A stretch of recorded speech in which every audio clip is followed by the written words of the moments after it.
Welcome, everybody, to tonight's TeleTown Hall. I'm Congressman Scott Perry. I'm looking forward to talking with you tonight about issues important to you and our community and our country. It's been just a little while since our last TeleTown Hall, so I'm eager to get started. First, let me go over the basics of how tonight will work so everyone knows the format. You can get a question in, etc. So first, to get in the queue to answer or to ask a question, of course, tonight's really about answering your questions. To get in the queue, press *3, and I'll remind everybody of that throughout the call. So to get in the queue, press *3. If you'd like to get on our mailing list to receive my newsletter, updates, etc., please press *6. Again, press *3 to ask a question and *6 to receive updates from me. And if you want to follow me on social media, I'm on Facebook, X, or Instagram at Rep. Scott Perry. A quick note before we start, please keep in mind that this is an official legislative event, so I won't be answering any questions, campaign style or type questions on this call. So let's get started. I got my staff on the line ready to get you in the queue. Again, please press *3 to ask a question and *6 to get on the mailing list. And while I'm waiting for some questions to get in the queue, I want to just kind of brief you on some legislative issues, starting with what's probably on everyone's mind for this TeleTown Hall and this call, and that is the government shutdown. Today is day 22 of the shutdown. Understand, this is, when we say shutdown, it's about 15% of the federal government, so literally 85% continues to run regardless. But this is 15%, and it's important to a lot of people, so it's important that we acknowledge it. As of today, there have been 11 separate votes in the Senate to keep the government open. They cannot get a majority to pass that. So you remember, it takes 60 in the Senate to pass, so we need a bipartisan agreement on that, and we do have some, including Senator Fetterman from Pennsylvania, that vote yes, but unfortunately it's not enough, and that has happened 11 times thus far. And of course, over a month ago, the House of Representatives voted to pass a clean continuing resolution, or what we call a CR, continuing resolution. Let me tell you what that means. A CR, or continuing resolution, is simply a bill that keeps the government running as it is.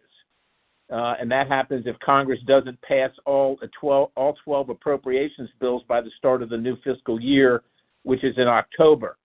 This CR is meant to be a temporary extension just to keep the government open. In essence, like I said, is business as usual. And quite frankly, I don't love them because it seems to be kicking the can down the road, which I'm not a fan of. But oftentimes they offer these things to give some more time to negotiate the appropriation. So understand, when we do these CRs, what we're doing is we're continuing the same money, to spend the same money, and continuing the same policies regarding that expenditure of money that was happening in the year prior.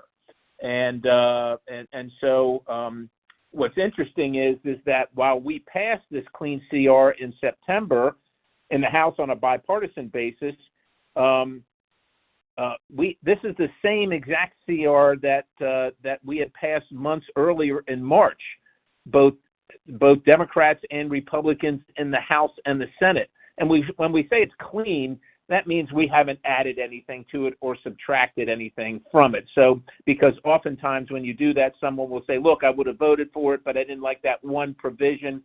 And even though I don't like these CRs, and generally, I'm not in favor of voting for them, I think we ought to get our work done, I voted on this one because I thought, look, the work wasn't done. The Senate has yet to pass a bunch of bills. The House has passed most of them.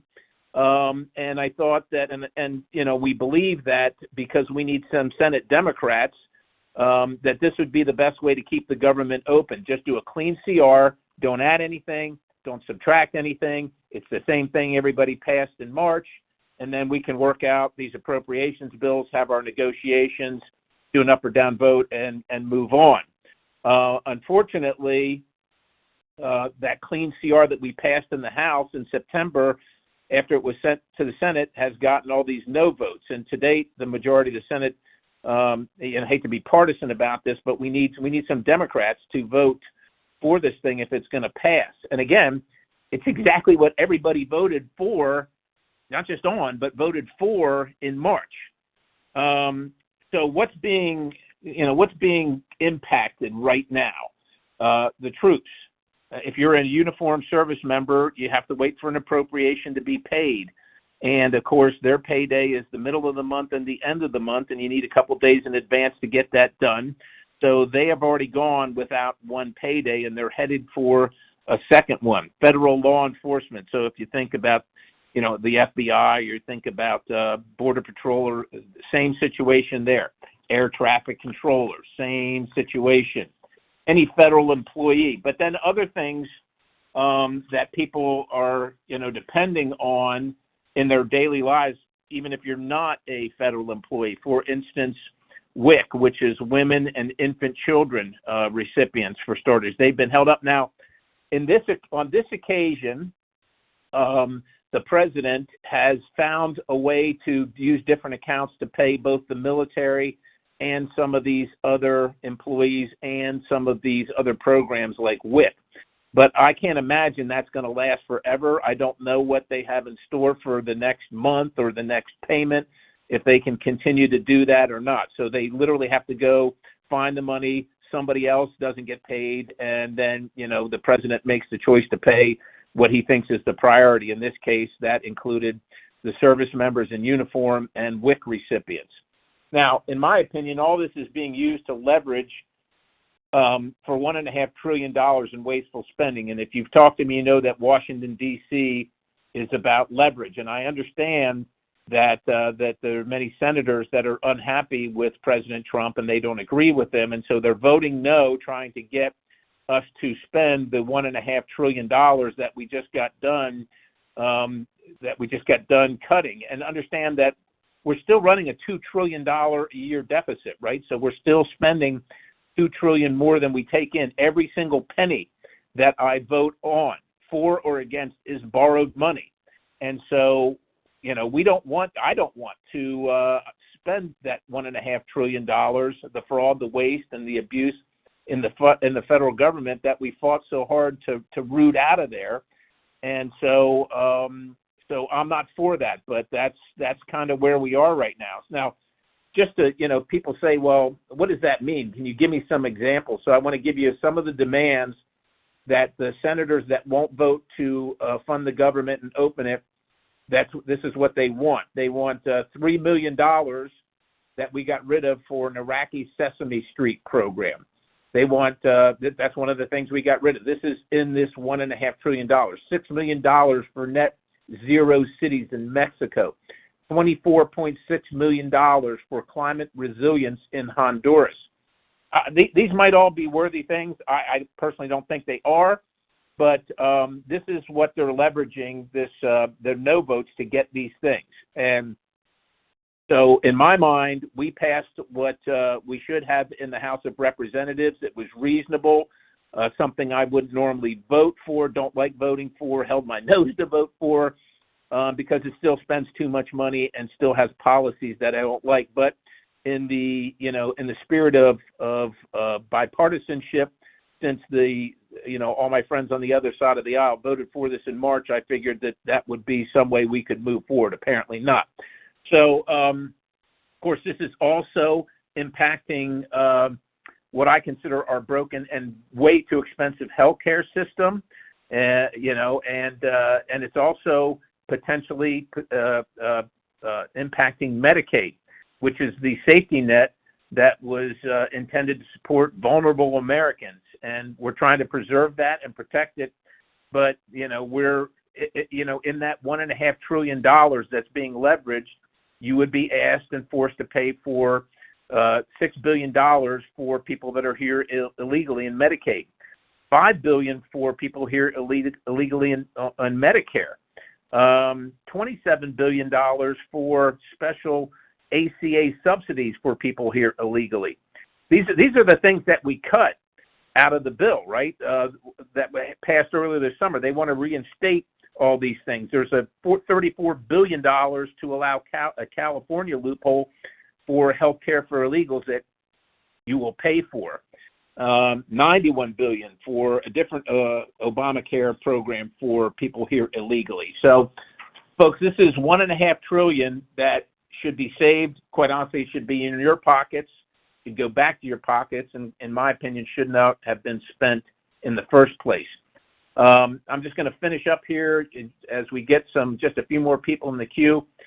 Under the shutdown, there's a thing called extending the pandemic era insurance company subsidies. Simply put, insurance companies were granted emergency funding during the pandemic under the guise that they couldn't pay their bills because people couldn't pay their insurance premiums. Now, insurance companies want to continue to get those subsidies. There's no more pandemic, there's no more emergency, but our friends on the Senate on the other side of the aisle want to continue these payments to the tune of $800 billion a year in taxpayer dollars. Folks, this is like a direct deposit from the U.S. Treasury to health insurance companies. And, look, I believe in making a profit. I'm a capitalist in the competitive markets. But I just want to remind everybody that these are subsidies that are going and have been going and will be going to the same companies whose profits have increased 230% since the start of the ACA. These are same companies that have a 30% rejection rate when you call and you're trying to get, some procedure, some drug, some critical care that you need, and you get rejected, 30%. Okay, so there's a lot more to discuss here, so let's get to it. Again, I just want you to press *3 to be put in the queue, *6 to receive my updates and my newsletter. I'm looking for the first caller. Do we have one? All right, so we have Carl. We have Carl from Carlisle. He has a question about the tariffs. So here's Carl. Hey, Carl. Sorry, my question's pretty simple. The tariffs are a huge, large tax increase. I thought you were anti-tax, and I find it very disappointing that you are supporting Donald Trump in taxing American people, because we do pay the tariffs and are paying the tariffs. Why have you surrendered all your values as a conservative to Donald J. Trump on this issue? Yeah, I appreciate the question, Carl. Look, I don't love tariffs either. Obviously, somebody has to pay them if we're going to charge another country to send their goods into the United States. The people that buy those goods are going to pay the bill. The problem is that across America, including the town that I live in, Carl, and certainly including Carlisle, remember Maslin Industries, our industries have been exported overseas over the course of most of my adult lifetime. And it's because we can't compete because of the regulatory environment in the United States versus the regulatory and tax and labor environment in these other countries. So they steal all our industries and then sell the goods to us that we can't compete on. Now, there's only a couple ways to even that and level that playing field. If we want industry to come back to the United States, there has to be an incentive to do that. And the incentive is to make their goods the same, essentially competitive with goods produced in the United States. So we want our labor and we want our know-how and our resources to be used.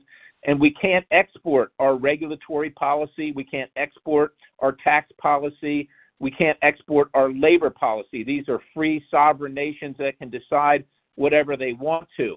And so how do you do that? I don't love the tariffs, Carl, but here's what I also don't love. I don't love our friends like, we have the country to the north of us, Canada or Mexico for that matter, but a whole bunch of other ones that have been tariffing the United States for years and years and years. And you pay that tariff just the same. For their goods. And I don't know why it's okay for them to do that, but it's, and our people got to pay the tax, as you call it, which you could see it as a tax, or just an increased cost of living. It's okay for them to do it and not okay for the United States of America to do it. So while I don't love the circumstance, I don't know how else we're going to bring our manufacturing back when other countries just continue to dump their cheap goods in America and steal our businesses. And so, look, you have to make imperfect choices as a legislator. Like I said, I don't love them, but I would be interested to know what other solution set somebody has to bring businesses, enterprise, know-how, labor markets back to the United States. All right. Thanks, Carl. I hope that answers your question. Before we move on with other questions, I want to ask, we're going to do a poll tonight. We're going to do a couple of them. So this is the first poll question I have for you. The question is this: do you believe $1.5 trillion in additional federal spending, which includes free health care for people here illegally, and government-funded media aligns with the values of Central Pennsylvania, particularly the Pennsylvania's 10th district, where you live right now? So if you agree with spending that additional money for the free health care for the people illegally and the government-funded media, press 1. If you don't agree with that, press 2.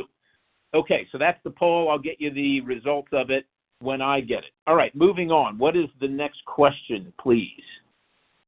All right, we have a question from Sharon from Harrisburg, and her question is about your position on releasing the Epstein files. Okay. Yes. Sharon? Yes, ma'am. Yes. I saw that you voted against releasing the Epstein files, and obviously this is not going away, so I'd like to know why you're against releasing the Epstein files. Let's just release them and be done with it, move on. Sharon, let me just ask you, where did you see that I voted no to release the Epstein files? Where did you see that? Well, I saw something in your newsletter. I'm pretty sure that came from you that said that. No, because I voted to release the Epstein files. So, Sharon, let me just get. Oh, yeah, I did. Yeah, I had an opportunity. Absolutely, what I wanted to hear. Yeah, any opportunity I've had, I have. Look, I've been striding on this. I have been out front on this. I've been one of the very few that has demanded that we release all the files in totality from not only just the most recent incursion with Epstein, but from the grand jury, the original grand jury testimony in the Florida case. So I have voted in favor of that. I have written letters to the Department of Justice to release that. I have also asked the Department of Justice to put Ghislaine Maxwell in protective custody, because I don't want whatever happened to Jeffrey Epstein to happen to her. So there's at no time that I have been against releasing the Epstein files. I've been very clear. I've been vocal. I put my name on it. I have put my vote on it. There is not one person in Congress that I know of that has done more than I have regarding releasing the Epstein files. So I hope that answers your question, Sharon, and I thank you and appreciate the opportunity to answer it. Okay, do we have another question, please? Yes, the next question is from Christopher from Carlisle, and his question is on if you'd support a moratorium on data centers until their environmental impacts can be studied. Okay, so Christopher in Carlisle, no, I don't support that. I never heard that question asked that way. A moratorium on data centers until the environmental impact is studied. I'm not sure what impact would be that we don't have with other similar businesses. Now, I know that data centers are kind of a topic of conversation, and they're controversial, certainly, whether it's because of electricity use or land use or what have you. But let me just say a couple things here. First of all, we don't have any data centers yet in Pennsylvania. So anybody, and I'm going to say this particularly, including the governor, that's saying that your energy costs are going up because of data centers is misleading you. That your energy costs are not going up because of data centers, because we don't have any yet. That having been said, the data centers are important for one reason, if not any other reason, but one reason that's important to me, and I hope it's important to you. China is in a race with the United States of America in particular, but the world in general, to beat us and them at this thing called artificial intelligence, which we are told by every single expert is going to transform not only our country, but the world. It's going to just change how we do business and how we live our lives in every single way, and things that we had not dreamed of. And the country that wins that race, so to speak, will dominate all the other countries. The United States simply cannot lose the race because it is not a linear equation. It is an exponential equation. And whatever country kind of wins at the technology race, the other countries, including the United States of America, will not only not be able to keep up, will never be able to catch up.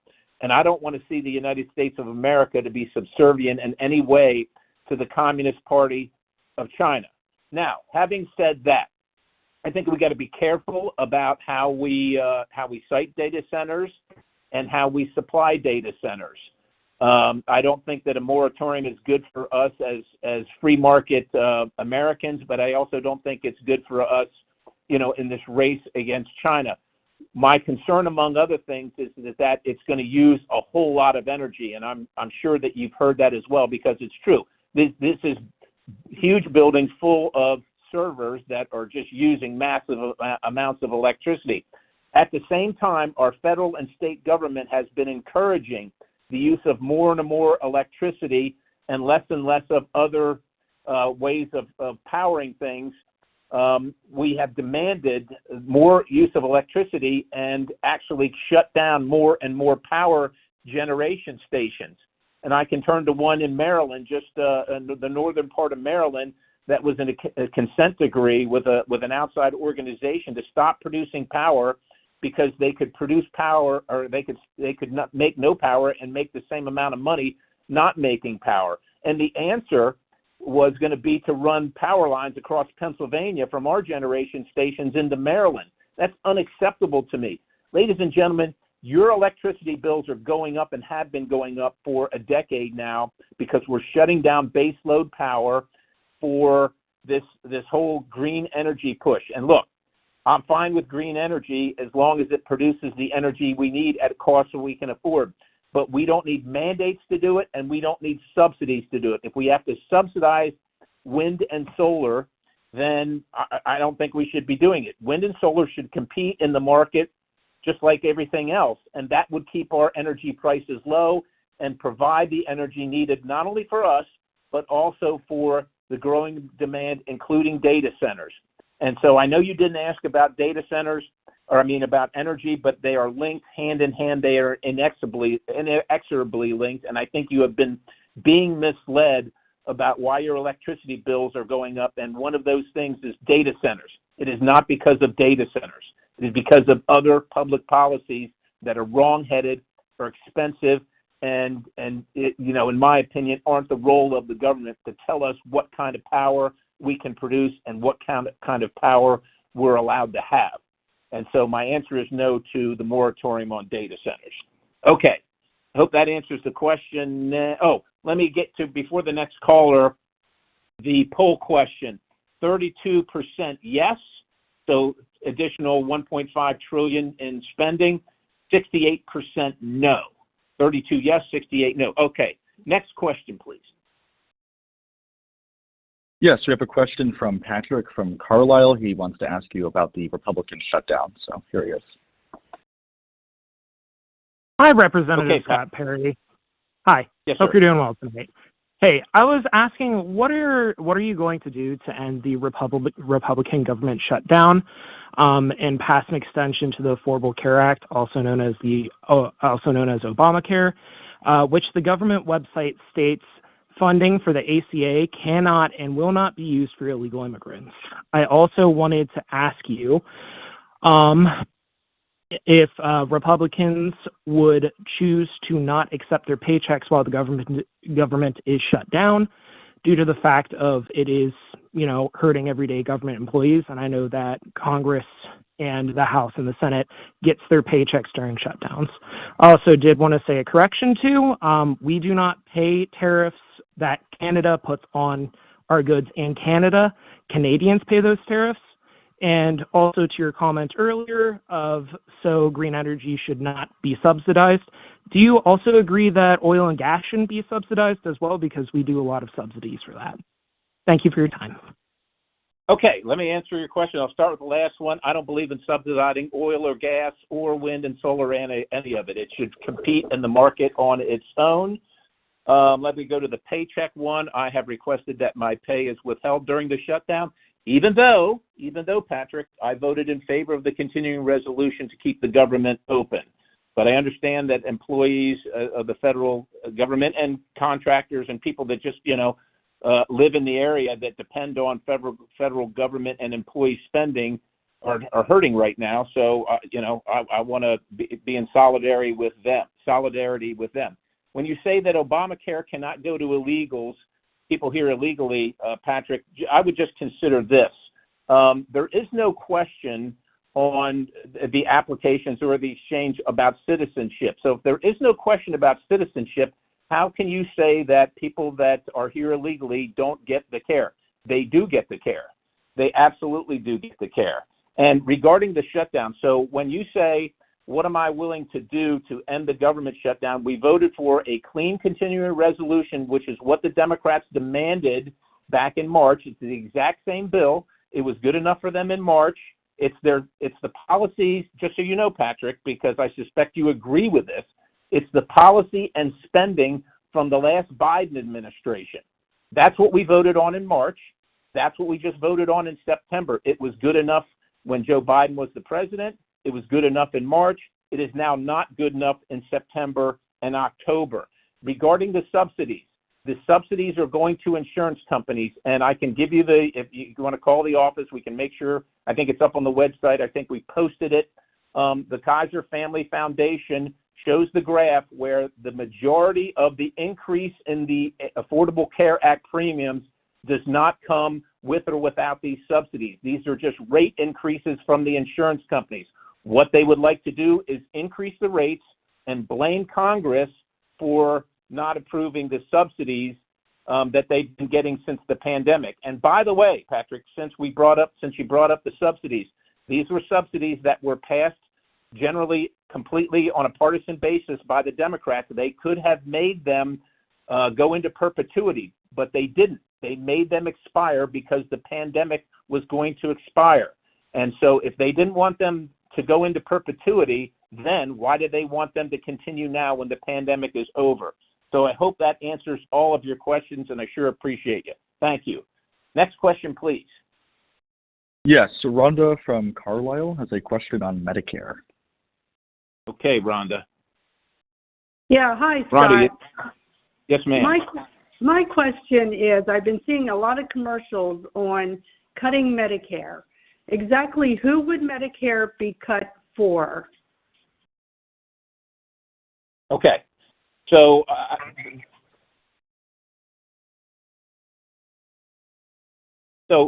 know you're seeing commercials. Look, you're going to see a lot of commercials. They're going to spend $20 million in this district on commercials. We didn't do anything. There was no cuts to Medicare.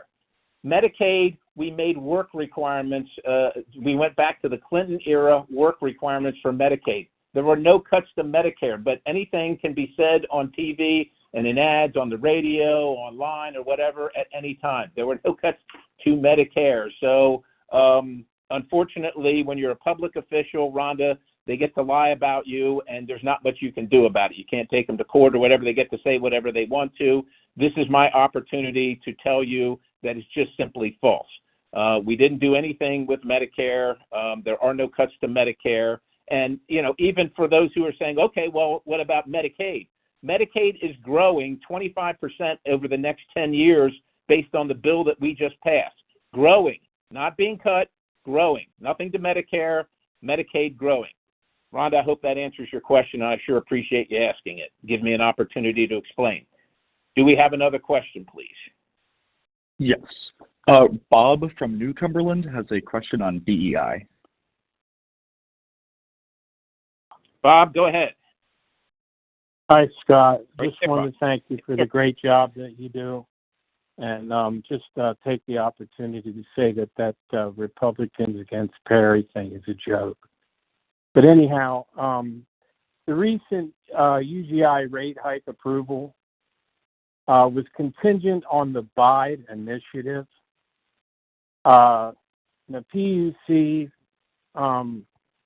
the way they word it is they require a report, which doesn't necessarily mean that they won't grant the rate hike, but at the same time, it can impact it, and then they don't explain that.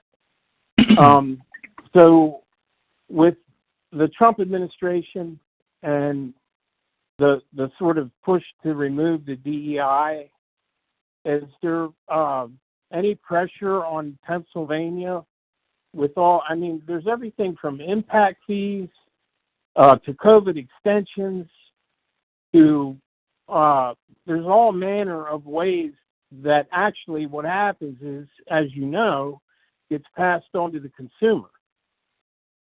And so I'd like to know what's being done. So, you know, we can't tell Pennsylvania what to do, right? Pennsylvania is a sovereign state, and we elect a governor, we have a legislature, and those officials make the rules for Pennsylvania. So we can only deal with the federal component of it. So UGI's rate increase, while UGI is a company that does, you know, business in more states than just Pennsylvania, that rate increase is in regard to what's happening in Pennsylvania with the ratepayers here. Now, what the president has done and what we did in the Working Families Tax Reduction Act was we reduced the mandates and the requirements for wind and solar subsidies and the mandate to use that stuff. That's what we could do at the federal level. Now, I will tell you, we didn't do as much as I wanted us to. It was a hard-fought battle. It was one of the battles that I fought most vociferously. And at the last minute, a senator, for her vote, tried to undermine all that stuff, and then we had to go back to the president and find other ways to deal with it. But we're trying to reduce energy costs by not requiring companies and individuals to purchase the most expensive, most unreliable power available out there, which, you know, is the renewable stuff. What's reliable and what's affordable is natural gas, is nuclear, and oftentimes is clean coal. Understand, we met the Paris Climate Accord requirements without being in the Paris Climate Accord, just by letting the market do its business, and it was mostly Pennsylvania's natural gas that had us meeting those emission standards. So, but in Pennsylvania, unfortunately, our governor wants us to remain in this thing called RGGI, the Regional Greenhouse Gas Initiative, which requires, among other things, subsidies and mandates to use non-fossil fuel-based electric generation. And so we keep closing down baseload power that is not only affordable but is reliable, and then subsidizing with your ratepayer dollars these other unreliable, expensive forms of energy. And again, I'm not against them. I just want them to compete in the market. And you heard me tell Patrick that I'm not for subsidizing them any more than oil or gas or don't subsidize any of them. And I'm on record, and I've voted that way.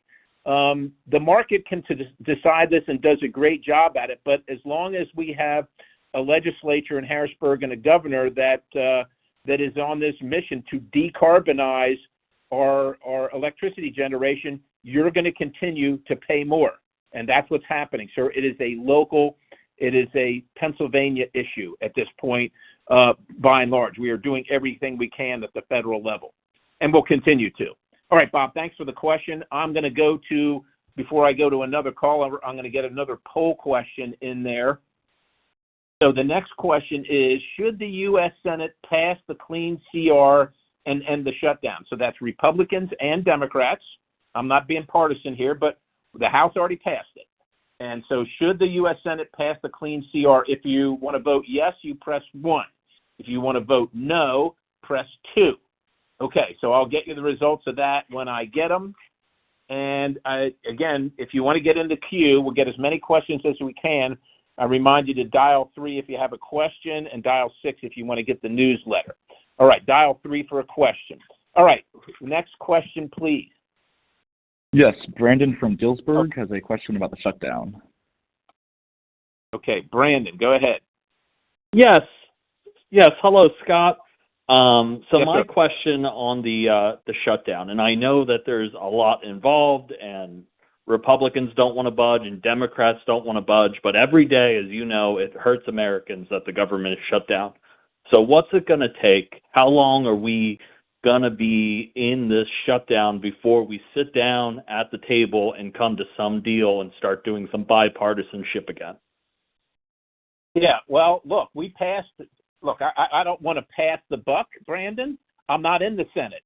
So, I talk to senators occasionally. I talked to one today, but he was already a yes vote. As you know, Senator Fetterman from Pennsylvania was a yes vote. Senator McCormick from Pennsylvania was a yes vote. And I'm a yes vote on the bill that the House passed. So I'm not sure what I voted yes. I mean, I don't know what else you want me to do. Look, I didn't want the shutdown to start. I voted for something that I didn't really, look, I held my nose and voted for the thing. I'm voting essentially for Biden-era spending and policy. That's what I voted for, which I disagreed with and voted against many times when Joe Biden was the president and either Hakeem Jeffries or Nancy Pelosi or somebody on that side of the aisle was in charge because it was too much spending. And I've even voted against those things when Republicans were in charge because it's too much spending. But because I didn't want to see the government shut down, and I know that the Democrats voted for it in March, it seemed to me that that was the best that we were going to get. But instead of just going along with that, they're demanding that we spend even more and really literally just roll the clock back on the things that we just worked on for the last 9 months, including look, I'm willing to listen to whatever proposal they can pass, but they got to pass something. Right now, we've passed something, and they've passed nothing. So if they want to pass something and send it to the House, I'm ready to roll up my sleeves and get to work. But there's not much I can do to force them to do that. So I appreciate the call, Brandon. Again, my error *3 if you want to ask a question, and *6 to subscribe to the newsletter. *3 and *6. All right. Next question, please. Yes. Kristen from Mechanicsburg has a question on Argentina. Okay. Awesome. Was this me? Yeah. Hi. Thank you so much for taking my call. I am Yes, asking about America first.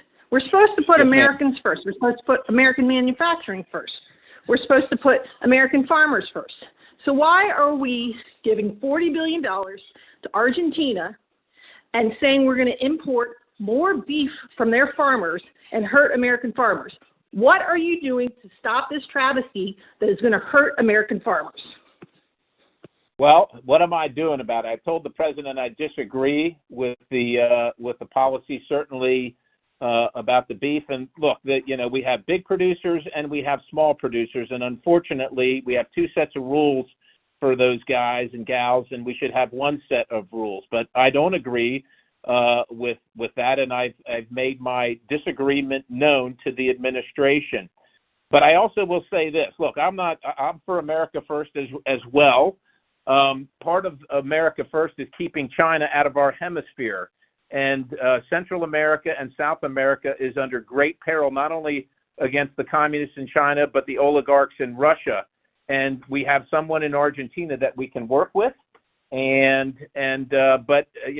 they are just like in South Korea, the communists are not they're not just giving up. They're going to stay in the fight and try and influence those countries against the United States of America. And we need as many allies as we can.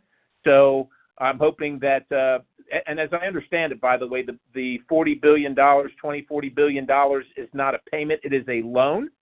So, and I think the president is pretty good on those kind of financial issues of getting the money back. So, other than just spending wildly in other countries, I think that at least under this leadership, that Argentina will be able to pay it back, and I much approve more of a loan than just direct aid to countries, which is why I voted in favor of getting rid of a lot of this USAID boondoggle that we're spending hundreds and hundreds of billions of dollars on and just giving away and never getting back. So I hope, Kristen, that does answer your question.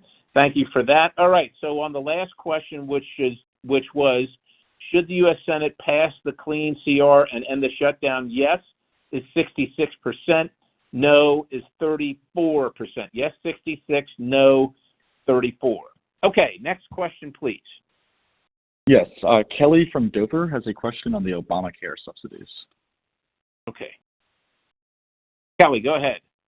Hi, yes, so I'm actually going to change my question because you've answered it already a couple times, so I don't think that we need to beat a dead horse. I work in healthcare, and so one of the biggest things that has been impacting us since the shutdown, and it happens every single time we go into a budget resolution not being passed, is the healthcare or the telehealth waiver that is attached to the budget for our Medicare patients specifically. Every time that we don't have a budget being passed, that waiver expires and all of our Medicare patients are affected and they cannot do any telehealth visits.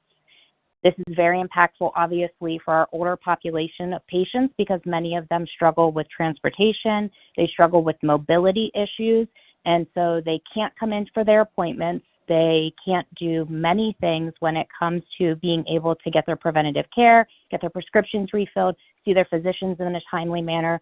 So at what point are we going to actually get this telehealth waiver, not be a waiver, but codify it into law for our Medicare patients, for our elderly patients, so that they can continue to do their Medicare telehealth appointments that are clinically appropriate and not have it attached to a budget and to Congress doing whatever it is that they're doing when it comes to budget?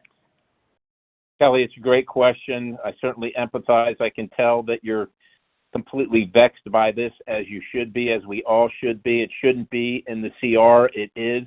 It should be a standalone bill that moves through Congress and is passed through both chambers and gets a signature. I have signed on to said bill. I have voted in favor of said bill. I'm not sure, oftentimes what we pass in the House goes to the Senate and you never,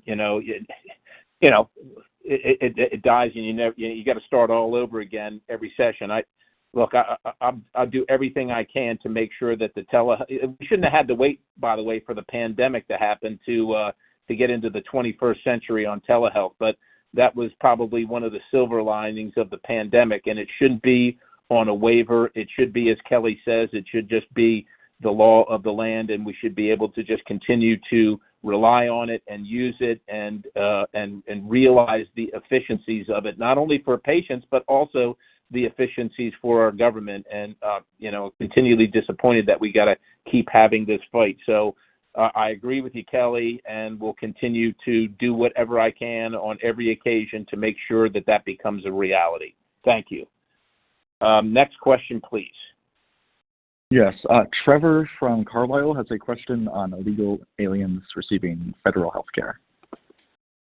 Okay. Go ahead, Trevor. How you doing? So I know the Republicans are pretty much 100% against all this, which is one reason why this shutdown is happening. So why couldn't we offer them a new solution with not giving illegal immigrants any health care whatsoever unless they pay like an additional fee for said health care themselves, which would push them to become citizens more, even though that's probably not going to happen with all the craziness going on in the world right now. And secondly, I would like to, if I could, personally talk to you about a thing I heard from a follower of something that could be happening in the United States right now, which could result in an Article 3 for the president. Okay. Well, you're welcome to obviously call into the office and we can make an appointment. We can answer your question over the phone. Whatever suits you there, Trevor. We can deal with that. So I just encourage you after the call to call and either leave a message or just call back tomorrow and talk to one of the staff or myself here, and we'll get to your question or your concern there. Regarding the people here illegally receiving health care, look, we don't want anybody here, whether they're here illegal or not, to not get the care that they need, right? That's not what this is about. But what we have to do is be able to quantify how we're spending this money, and should we be paying for people that come just to have children or what have you that come here illegally? I mean, there's a whole lot of nuances and subtleties and variations of this discussion, but what's frustrating me is that what we're being told is to get the Democrat votes in the Senate to pass the continuing resolution and so-called reopen the government is we have to roll back everything we just worked on for 9 months. And one of those things, and look, if you personally want to pay more for your health care so that other people don't have to pay for it, like maybe we can make a policy and have a check or something like that where you pay a certain amount more so that people that don't want to pay and are here illegally can have health care. I'm good with that discussion. I'm good with having the policy debate and the discussion and figuring out if that can be done or it can't be done. But we're not going to just go back and undo the 9 months of work so that the members of the Senate and the Democrat Party can continue to fund people that are here illegally in their health care, because there are a lot of people that are American citizens that can't afford their health care, and they're depending on their representatives to fight for them and their bottom line. So I'm happy to have the discussion about how that can be done, but it's not just going to be we're going to force you to pay for illegal health care and force American citizens, including the ones that I represent, to pay for their health care, and you don't have any other option. Happy to have the discussion, but let's open the government and have the discussion. Ready to do it. So thanks, Trevor. Next question, please. Yes, Patience from Hershey has a question on the Global Fairness and Drug Pricing Act. Go ahead, Patience. Hi, Mr. Perry. Can you hear me okay? Yes, ma'am. Oh, great. So I actually called your office on Monday and got a call back from a super friendly staffer of yours, but I just could not pass up this opportunity to talk to you myself personally, so thank you very much for talking to me. I'm really excited. So I wanted to ask you if you would be willing to read a super short bill. It's HR 3493, and what it would do is it would basically, it's super short. It would just codify President Trump's executive order for delivering most favored nation prescription drug pricing to American patients, and just make that into law. And I know it's already been co-sponsored by Reps Luna and Briggs and Crane and Green already. So I just thought it would be really cool if you could sign on it and co-sponsor it as well, if you like it. Okay. It's basically just President Trump's executive. I'll commit to you, Patience, that I will take a look at HR 3493. I'll take look, just so everybody knows, there are literally, 5,000-6,000 pieces of legislation introduced in a session, and oftentimes we know about them, but oftentimes we don't. And so one of the great opportunities that you realize on these TeleTown hall meetings or just meeting constituents at the gas station or the grocery store is what's on their mind, and they often know things or about things, or they're concerned about things that you don't know about. And so I don't think I was aware that bill was available, so I will commit to you, Patience, that I will take a look at it and decide whether I want to support it or not. We already did the poll question, right? Yeah, we did the poll question. I did. I think I did the results.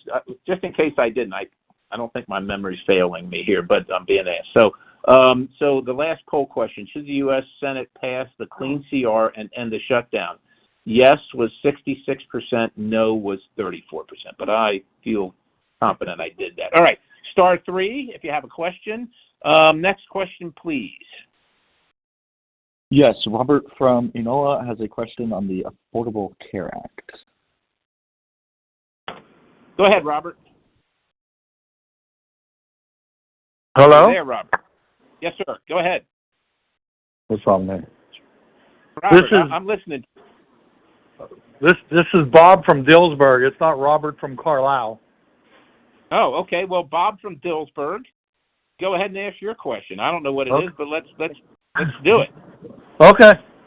First of all, thank you for taking my call. And years ago, you helped me with my business, and I appreciate that.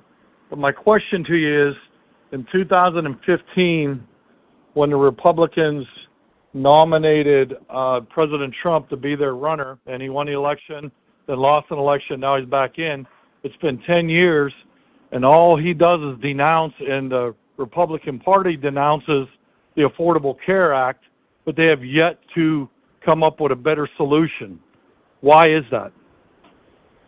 Look, I couldn't agree with you more, Bob. Healthcare is it's thorny, and it is sensitive, and it's you're right that the Republican Party, we should have a plan. I will tell you, I'm hopeful that the shutdown will end so that we can get to these insurance company subsidies and deal with them, and in so doing, infuse into the discussion and potentially into the policy things like being able to buy insurance across state lines, to buy more of the programs and policies that you like, whether it's high risk or short-term plans, or something like a tax incentive for association health plans. Anything that gets us back closer to or even approaching a marketplace approach for healthcare.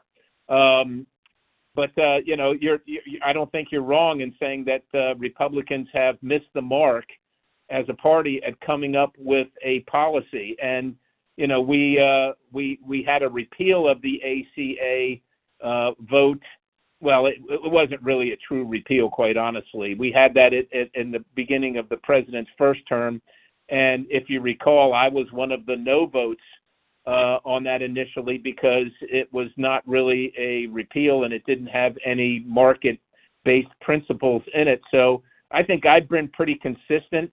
A lot of people say that, they kind of imply that, that I'm sleeping at the White House or something like that on a regular basis. When I disagree with the policy, regardless of whether it was President Biden or President Trump, I say so and I vote that way. And I think that this is a space that we need to get into because, in my opinion, the healthcare system is broken.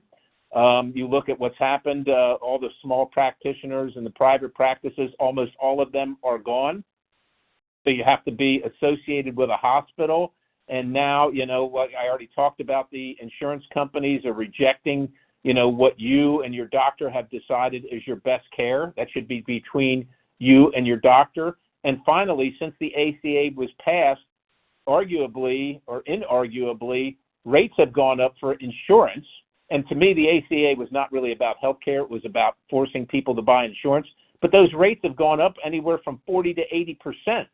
And as I said at the beginning of the call, look, I'm a capitalist and I believe in the competitive market, but a 230% increase in profits while you're rejecting 30% of claims, to me, that's not great healthcare. And we're not even talking about outcomes where the life expectancy of Americans is not increasing.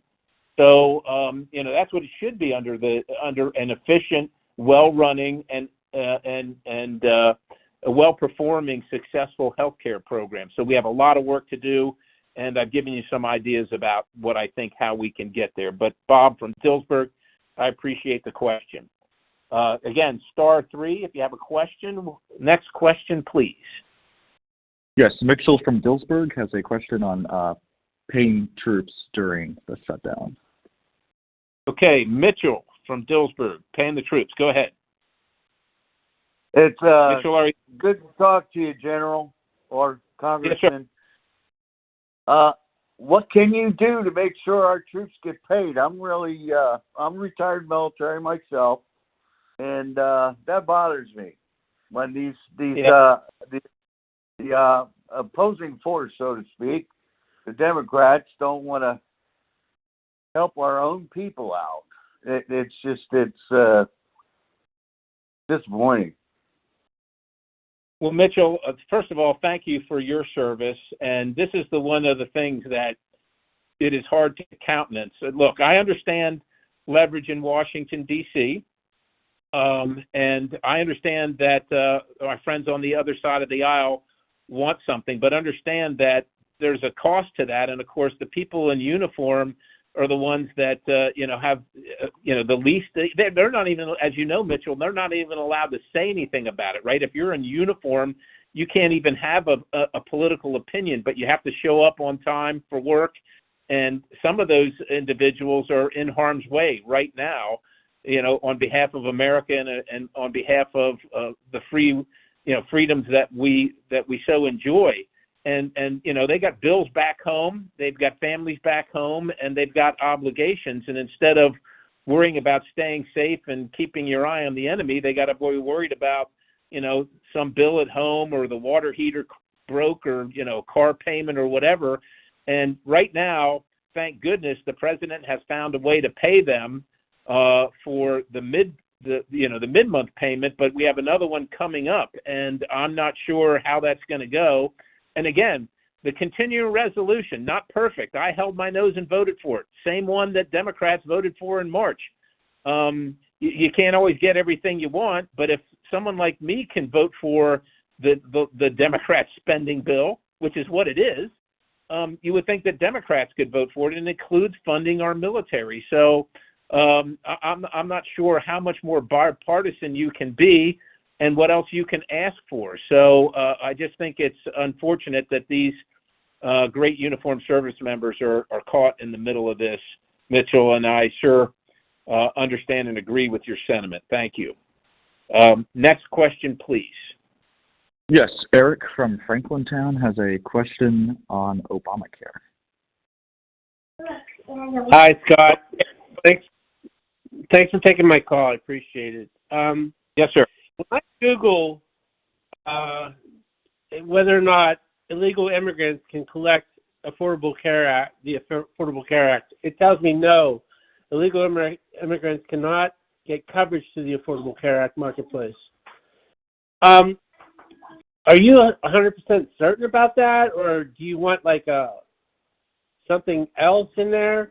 I mean, and I wholeheartedly agree with you with the insurance companies getting more money and too much money, and CEOs getting too much money.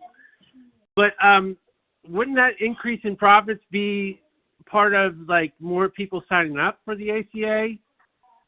But I don't even like the ACA, to tell you the truth. I'd rather have a single payer. And how close are you to saying that, hey, single payer would be better for everyone? Thank you.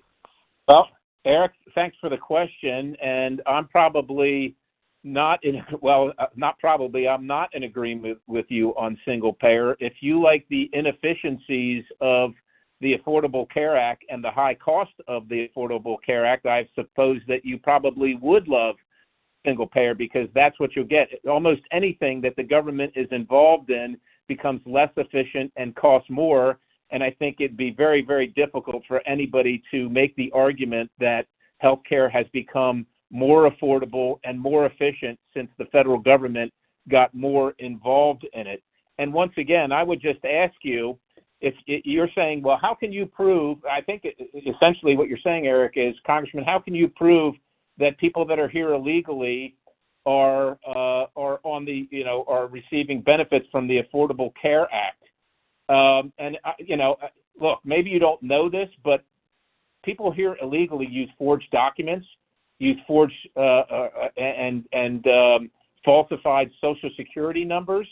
And there is, when you go to the hospital, Eric, or if you go to the doctor's office, can you tell me at what point you've ever been asked what your citizenship status is?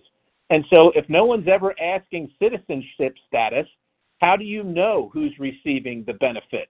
The question answers itself. You absolutely don't know.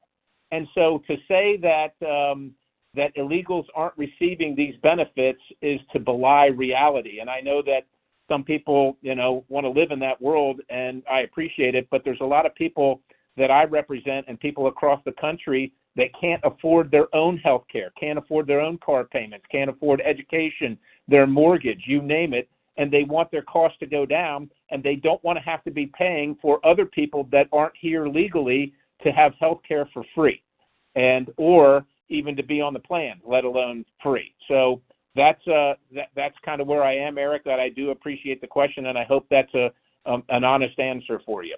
All right, again, dial *3 if you have a question and want to get in the queue. Next question, please. Yes, Daniel from York has a question on Congress not using the power of the purse.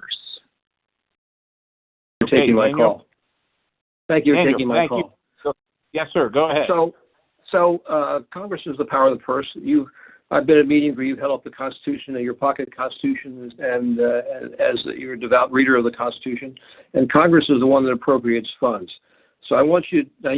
One of the questions we're going to ask you about the $40 or $20 million is going to Argentina, which you say is a loan. You said you opposed that, and you said you told President Trump by phone, by letter. And I'd like you to document that on your website as to how you've told Donald Trump that you opposed that $20 million loan, as you call it. Secondly, to that point, this loan is not guaranteed. Argentina has defaulted several times on loans from the IMF. IMF won't give any more money, which is why Donald Trump stood up and said, "We'll give you the money." But that's a person, Donald Trump, who has filed bankruptcy several times. You must think we're stupid to believe this stuff. Okay. So the other thing I'm going to say is, so now you've got a plane from Qatar. It's a $500 million plane. It's going to cost another $500 million to make it useful for the president, who's going to take him when he leaves office. And you're still talking about you're talking about waste, fraud, and abuse. Certainly, you must be against these things. You can't possibly be there and say, "This is great. We're doing these things." You can't possibly. You're paying $200 million on tearing down the White House. You can't possibly be in favor of those things. And I guess if you're telling Trump those things, are you doing it by phone, by letter, or not, or indirectly? Okay, so let me see if I can get to all this. First of all, I got to talk about the plane. The plane was a gift. Look, I'm not a fan of Qatar, and I imagine they'll probably have to dismantle most of the plane or the whole thing to make sure it's suitable. But Qatar wanted to give the president and the United States this gift. It's not to the president personally; it's to the United States. He's not taking it with him when he leaves, and the reason is that our own American company, and I think this should be the real question. During the first term, the president ordered the new Air Force One. It was supposed to be delivered. It is not yet delivered, and it's not going to be delivered anytime soon. And that's a concern for me as much as anything else. Regarding my conversation with the president, it was about the beef, not the loan to Argentina. I approve of the loan to Argentina. I do not approve of bringing in the beef from Argentina. We have producers in the United States of America that can do that work, and I have conversations with the president on various different means, whether it's in writing, whether it's over the phone or otherwise, and I'm not going to just put up on my website, "Hey, I had a conversation with the president today." I had a conversation with the speaker today too, and with a senator too. But it's a day in the life of a legislator who's doing his job. So let me see. I think that. Oh, and you said something about spending all this money at the White House. As I understand it, it's private money being spent to build what's being built at the White House right now. So I know that people hate the president, and I know that everybody wants to be critical, and you're right as an American to do that, but let's just make sure we get all the information straight. All right. Again, *3 if you have a question. Thank you, Daniel. Next question, please. Yes, Donald from Carlisle has a question on school property tax. Who's that again? Hey, Donald Scott, from Carlisle. Don Hey, okay. Can you hear me all right? Yeah. Yeah, hey, I know this is more of a state question than it is a federal question. I was at a town hall meeting with Barb Lime last night, and they're talking about changing up our personal property taxes. And it's the thing of it is that we voted as Pennsylvanians to legalize gambling so that we can have personal property taxes go away. Now, all of a sudden, since there's all this revenue, we're going to redirect that funds. And I just find it very, very disconcerting that the government can say one thing and now we're going to do something else. So, and I know it's a state problem, it's not a federal problem, but I think you're doing a great job. I appreciate it, and look, I'm paying the same property taxes like everybody else, and I think they're too high, which is why when I was in the State House, I voted to get rid of property taxes. We didn't garner many votes for that bill because a lot of members say it, but when it comes to doing it, they won't vote for it. And of course, look, still got to pay for our education system. And so I'm in support of paying for the education system, as you probably know or might be aware. My wife and I have two beautiful children, and they go to public school. So we're supporters of public school, and it's got to be paid for. But at the same time, I don't think that the government should be able to take your house from you. The thing, probably the most expensive, most costly thing that you've invested in your life as you get older and maybe, don't have the income to pay your taxes. It seems un-American to me that your property can be taken from you even though you own it, because you can't pay these taxes. And I just think that we should be taxed differently to pay for our education system. That's my personal viewpoint. I voted that way when I was in the State House. Unfortunately, it is not a federal issue. So you're right, sir. It is a state issue, but I'm sure that Barb knows where you stand. So appreciate that. And thank you for the question. Again, dial *3. If you have a question, let's go to the next one. Yes, Corrine from Hershey has a question about the J6 prisoners. Okay, Corrine, go ahead. Yes, I know this is probably not on most people's mind, but it bothers me. I was reading about a prisoner on January 6th. He was a veteran, and he had been in prison for I don't know how long, and he was terribly abused by some of the guards at these prisons. And I want to know, are these guards being held accountable for what they did to these people that were unlawfully imprisoned to begin with? Has anything been done to help hold them accountable for how they treated these prisoners? Well, Corinne, thank you for the question. And look, this is.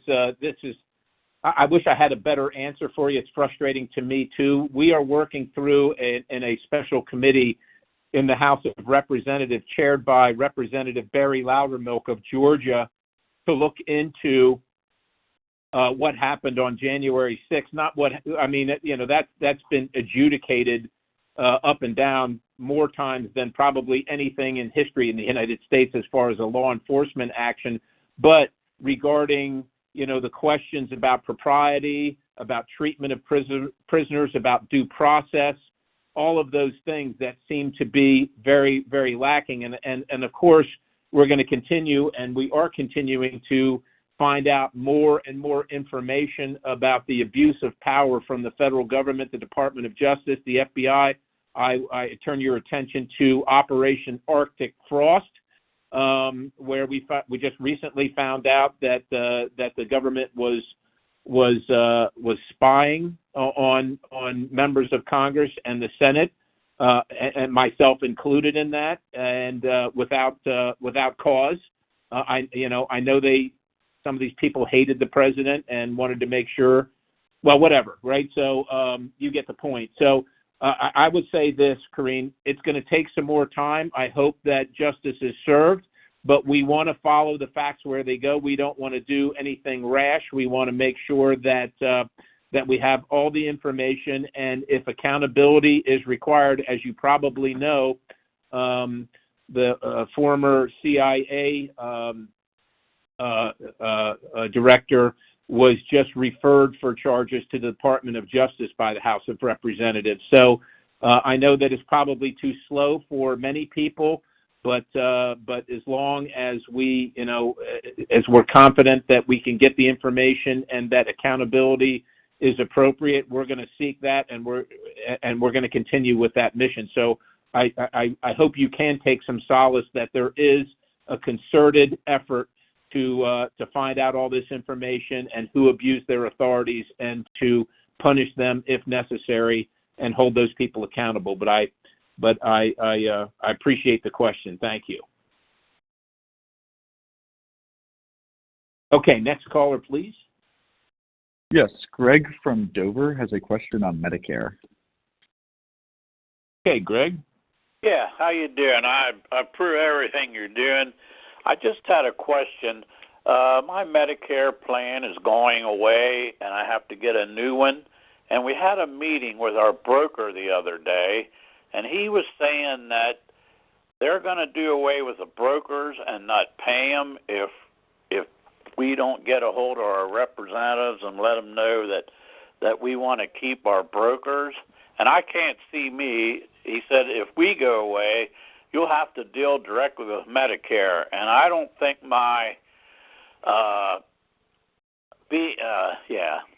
I don't think I'll have the patience to do that. I'm sure, Greg. Let me just tell you, I know that there's a proposal. There's a proposal in Congress to do that, but I will tell you, I don't sense that there's a lot of support for that proposal. And of course, what some people don't like, some people in Congress don't like, is that your broker is making any money in advising you on what's the best plan for your particular circumstance at any given time. And so they only want you dealing with the government. But we also understand that healthcare is complicated and that oftentimes dealing with the government does not get you the answers in a timely fashion that you want to get. And so I don't suspect that plan or that proposal is going to be highly supported, and I actually don't even suspect we'll be dealing with it. But I certainly am on the lookout for it. I have heard about it before, Greg. I'm not inclined to obviously support it. I'll let you know that up front. But I would say this: your broker, this is his livelihood, it's his passion, and it's what he loves doing and what he does for a living. And if he should get information to the contrary, I hope that he would call me or his representative and let us know if there's something that we're missing here. But it's my understanding that that's a proposal that's not going to be considered. So that's my understanding right now. If I'm wrong about that, please have your broker give me a call and let me know. All right. Appreciate it, Greg. Thank you very much. Next question, please. Mary from Middletown has a question on threats to Hakeem Jeffries. Hey, Mary, go ahead. Hello, Representative Perry. Thank you for your time. I'm very concerned about threats that are increasing every direction across the country, most recently toward Hakeem Jeffries. Are you comfortable speaking out saying this is wrong? It is wrong. Yeah, I'll speak out right now. I'm not aware of what particular threat that you're referring to, but all these threats of violence and injury and to members, to their families, to elected officials, none of it is acceptable, and it should be condemned with the fiercest condemnation possible. And of course, we get our share of threats too, and I know that's not what you asked about, but regardless of whether I agree with Leader Jeffries or not is not the point. Regardless of whether anybody agrees with anybody that's trying to serve their country, serve their community, and serve their constituency, threatening people, violence. Those are things that cannot be countenanced and need to be rejected in every single way possible at the highest levels all the time. And so I hope that answers your question. You don't want to see anybody in fear at all because they take a job of serving in government and for their constituents. So Mary, thank you very much for the opportunity and the question. I appreciate it. Next question, please. William from Carlisle has a question on medical marijuana. Hello. Hey, William, go ahead. Yes. First of all, thank you very much for supporting the release of the Epstein files. I really appreciate that. For medical marijuana, not for recreational, at the federal level, would you support changing the marijuana classification to allow in-state legal sales of medical marijuana?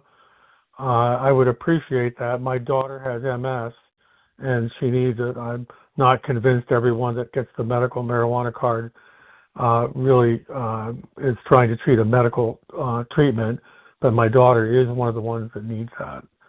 And so wanted to see if you would support that, and I don't know how that's going through the federal level or even if it has much focus. Well, and thanks for the question, William. I don't know whether you know this or not, but I was the first Republican, and I don't know how many years ago this is now, but to support and author, and it was eventually passed, the Charlotte's Web Act, which was for CBD and for people to be able to use that for their health care. And I just thought that, it was inappropriate for the government to be standing in the way of people being able to treat their family members or themselves. That having been said, just so you know, I am not for rescheduling and opening up recreational use of marijuana, but I am for the medicinal use of the components of it, but I do think it needs to be strictly regulated. I know marijuana has obviously been around for a long time, and people that are a little bit older like I am, we have an opinion based on what we saw when we were young, but marijuana has changed dramatically since that time, and of course the research on it has changed as well, and we have a lot more information that we used to have, and there are concerns about the wide-scale use of marijuana, and there are societal implications. Employers that want to make sure that their employees are drug tested because they're driving vehicles or equipment. How do you handle that and all that kind of stuff? So, for medical purposes, depending on exactly what that looks like in the rescheduling or the descheduling, I'm open to the conversation, but I don't think it's a good idea for our country to just allow wholesale recreational use of marijuana. And I think that some of the states that have done that in contravention to the federal government are now reconsidering their policies because they're having many problems. With driving under the influence, et cetera. So I hope that answers your question, William, and I appreciate the opportunity. We have time, I think, for about 2 more questions. So why don't we get to the next one? Go ahead. What's the next question? Richard from Mount Wolf has a question on the appropriations bills.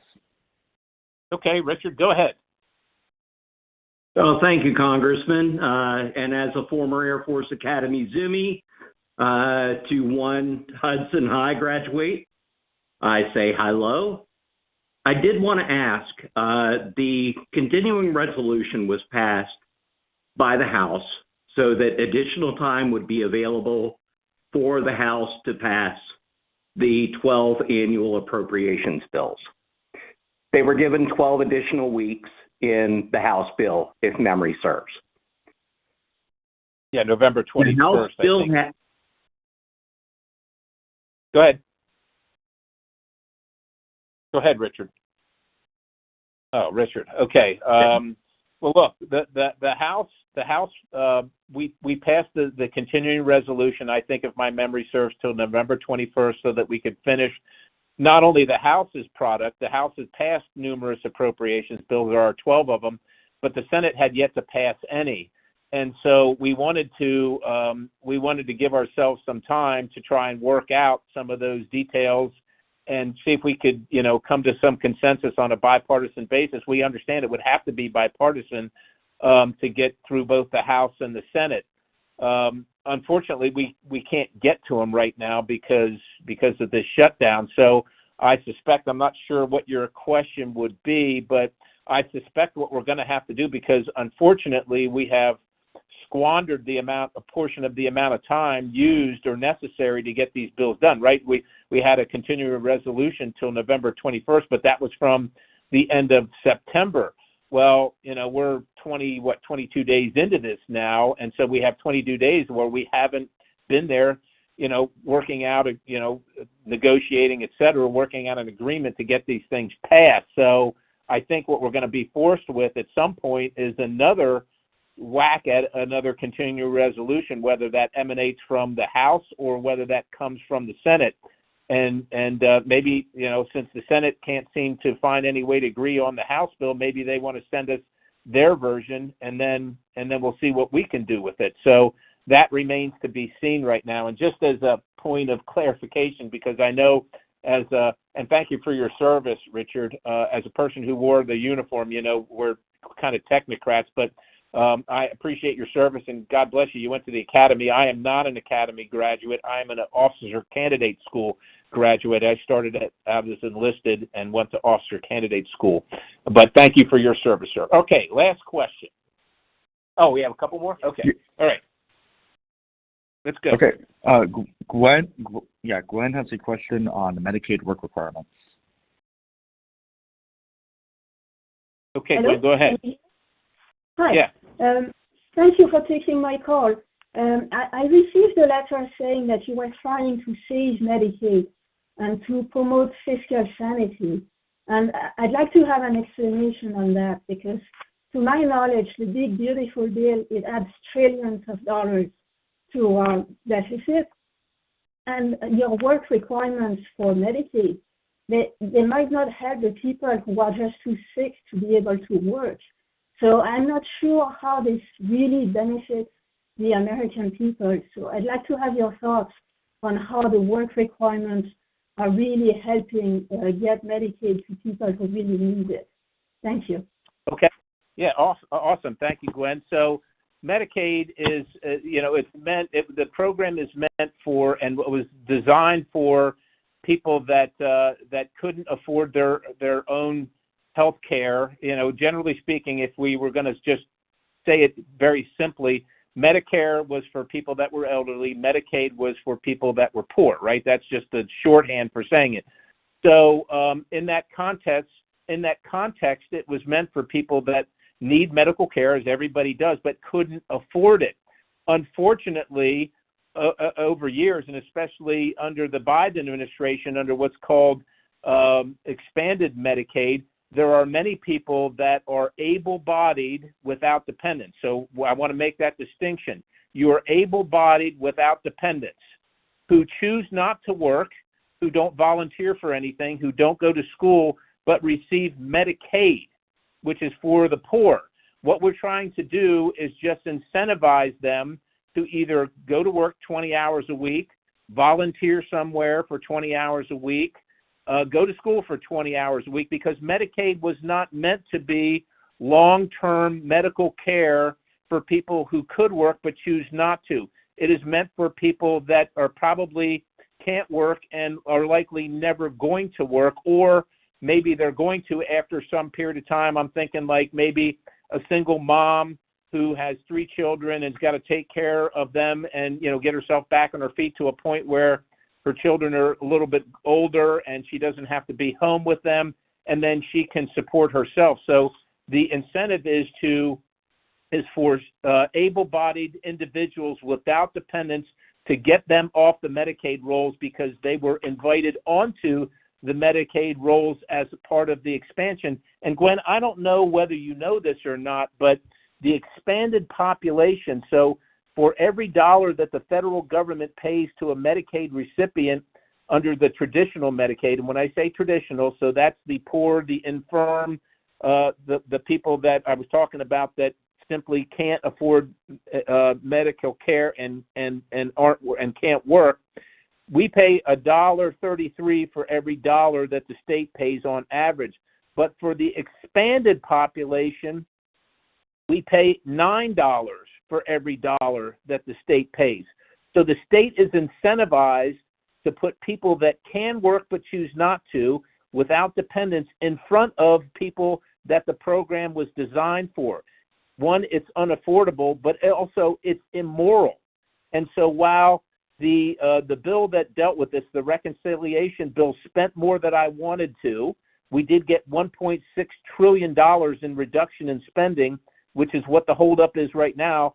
Friends on the other side of the aisle want to go back to spending that money and even more. So while I wish we would have saved more than $1.6 trillion, and it does spend too much, it's the best that we could do at the time. And sometimes you got to make incremental changes, be happy with that, and try and do better the next time. So I can't say that I loved it, but like I said, it was the best that we could get to. So, all right.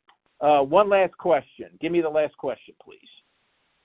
Yes, Mike from Newberry Township has a question on the filibuster. Okay, Mike, go ahead. How you doing, General? I'm really glad to hear that you started and listed it. It explains the common sense approach. I know that this is not a vote that you make or take, but I know that you also communicate with our senators, and even John Fetterman has said that it's time for Republicans just to go ahead and impose the nuclear option and push this through to get the government back open.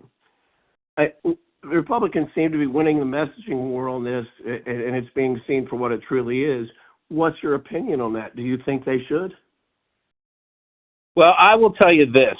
This is the approach that I'd like to take. I'm not a senator, and I don't, to me, the Senate's kind of screwed up in this whole thing where it takes 60, where, in every other form of government, the majority, it's a majoritarian operation where 50% plus one is what wins the day. That having been said, the Senate was designed to move very slowly and consider things, it wasn't designed to move things quickly because big changes are hard for the American people in the world to take, this radical back and forth, sometimes things that would change. So I would say this, what I have offered and what I support is I think we should take a vote to see if everybody supports the filibuster. That's in the House and in the Senate. That's House Democrats and Republicans. That's Senate Democrats and Republicans. Because the filibuster survived in the last session because Joe Manchin and Kyrsten Sinema said that they would not use the nuclear option. My concern is that they are now gone, and the nuclear option will be used as soon as Republicans are not in control. Now, if Republicans are going to abide by the filibuster, then I can live with that. But what it's going to disappoint me and irritate me, quite honestly, is if Republicans abide by the filibuster and then the Senate at some point changes hands into Democrat hands and they immediately go and invoke the nuclear option and, pack the Supreme Court, make Puerto Rico a state, make Washington, D.C. a state and all that stuff, which is what they're threatening to do. So I think we ought to know where everybody stands now and then make a decision. And I've urged the Speaker to put that bill on the floor, and I've urged the senators to do exactly the same thing, put everybody on notice.